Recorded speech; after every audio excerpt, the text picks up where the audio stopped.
Market daily visualization for July 13th, 2026. This is SPY on daily bars. So we're going to adjust the price here. Daily range, the daily high,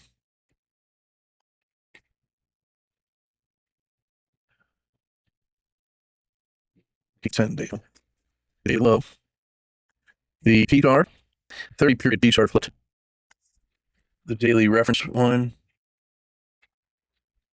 the SMA 30 extension just went negative.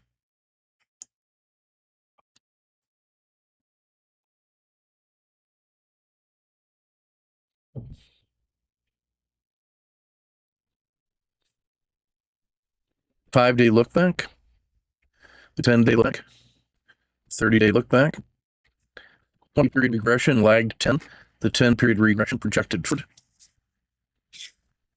the 200 or the 120 regression walked forward, the today low,